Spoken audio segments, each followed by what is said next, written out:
നമോ ഭഗവതേ വാസുദേവായ. വൈശാഖ മാസത്തിൻ്റെ പുണ്യം തുളുമ്പുന്ന ഒരു കഥ പറയാം. കണ്ണൻ്റെ കഥ കേൾക്കാൻ എല്ലാവർക്കും സന്തോഷമല്ലേ? പ്രഭാതമായി 8 വയസ്സുകാരനായ മാധവൻ അന്നും പതിവിലും നേരത്തെ ഉണർന്നു. വൈശാഖ മാസം തുടങ്ങിയാൽ പിന്നെ അവൻ്റെ ജീവിതത്തിന് ഒരു പ്രത്യേക താളമാണ്. അമ്മ അവനെ വിളിച്ചുണർത്തി നേരെ കുളത്തിലേക്ക് വിട്ടു. വൈശാഖ മാസത്തിൽ സൂര്യോദയത്തിന് മുമ്പുള്ള കുളിക്ക് വളരെ പ്രാധാന്യമുണ്ടെന്നും മുത്തശ്ശി പറഞ്ഞു കൊടുത്തിട്ടുണ്ട്. തണുത്ത വെള്ളത്തിൽ മുങ്ങാൻ കുഴിയിടുമ്പോൾ മാധവന്റെ മനസ്സിന് ഒരു പ്രത്യേക ഉന്മേഷം തോന്നി. നെറ്റിയിൽ ചന്ദനക്കുറിയും തൊട്ട് കയ്യിൽ ഒരു ചെറിയ പാത്രം തുളസി തീർത്ഥവുമായി അവൻ വീട്ടിലേക്ക് നടന്നു. വൈശാഖ മാസം വെറും പ്രാർത്ഥനയുടേതു മാത്രമല്ല, അത് കരുണയുടെയും കൂടിയാണെന്ന് മാധവൻ പഠിച്ചു. മുറ്റത്തെ മാവിൻ ചുവട്ടിൽ പക്ഷികൾക്കായി ഒരു മൺപാത്രത്തിൽ അവൻ വെള്ളം നിറച്ചു വെച്ചു.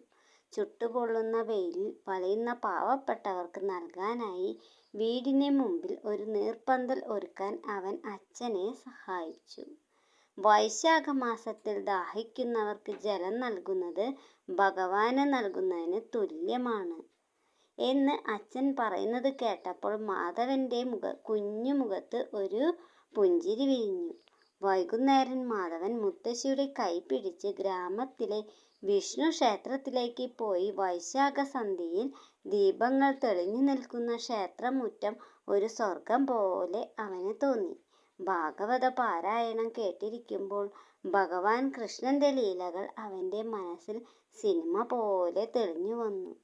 തിരികെ വരുമ്പോൾ തൻ്റെ കയ്യിലിരുന്ന പ്രസാദത്തിന്റെ ഒരു ഭാഗം വഴിയിൽ കണ്ട വിശന്നു വലഞ്ഞ ഒരു യാചകന് അവൻ നൽകി. അപ്പോൾ ആ മനുഷ്യന്റെ കണ്ണുകളിൽ കണ്ട തിളക്കം, മാധവന് നൽകിയ സന്തോഷം വാക്കുകൾക്ക് അപ്പുറമായിരുന്നു. ആ വൈശാഖ മാസം മാധവനെ ഒരു കാര്യം പഠിപ്പിച്ചു. ഭക്തി എന്നത് വെറും മന്ത്രങ്ങൾ ചൊല്ലുന്നതല്ല, മറിച്ച് മറ്റുള്ളവരോട് സ്നേഹവും കരുണയും കൂടിയാണ്. സ്നേഹവും കരുണയും ചേരാത്ത ഭക്തി കൊണ്ടെന്തു കാര്യം? വൈശാഖവും അവനെ കൂടുതൽ നല്ലൊരു മനുഷ്യനാക്കി മാറ്റിക്കൊണ്ടിരുന്നു. ഓം നമോ ഭഗവതേ വാസുദേവായ. സർവം കൃഷ്ണാർപ്പണമസ്തു.